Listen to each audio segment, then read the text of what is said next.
اس دعا کا screen shot لے لیں یا سیو کر لیں۔ یہ سینے میں درد، جلن اور دل کے دھڑکن تیز ہونے سے بچنے کی دعا ہے۔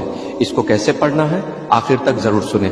دعا یہ ہے: اعوذ باللہ من الشیطان الرجیم، بسم اللہ الرحمن الرحیم، علم نشرح لک صدرک۔ یہاں پر اللہ تعالیٰ اپنے نبی محمد صلی اللہ علیہ وسلم کو مخاطب اور سمبودھت کرتے ہوئے فرما رہے ہیں، کیا ہم نے تمہارے سینے کو نہیں کھول دیا؟ ووضعنا عنک وزرک، اور تم پر سے بوجھ بھی اتار دیا، الذی انقض ظہرک، جس نے تمہاری پیٹھ کو توڑ رکھی تھی، ورفعنا لک ذکرک، اور تمہارا ذکر بلند کیا، فإن مع العسر یسرا، یقیناً مشکل کے ساتھ آسانی ہے، ان مع العسر یسرا، بے شک مشکل کے ساتھ آسانی ہے، یعنی ہر مشکل کے بعد آسانی ضرور آتی ہے۔ فإذا فرغت فانصب، تو جب فارغ ہوا کرو تو عبادت میں محنت کر لیا کرو، وإلی ربک فارغب، اور اپنے پروردگار کی طرف متوجہ ہو جایا کرو۔ اس کا خلاصہ یہ نکلا، جس کو اللہ تعالیٰ ہدایت دینا چاہتا ہے تو اس کے سینے کو اسلام کی باتوں کے لیے کھول دیتا ہے اور پریشانی کو بھی دور کر دیتا ہے، جس طرح نبی صلی اللہ علیہ وسلم کے سینے مبارک کو کھول دیا تھا۔ قرآن کی اس سورے کو روزانہ 3 مرتبہ پورے یقین کے ساتھ پڑھ کر آگے پیچھے سورہ فاتحہ ملا کر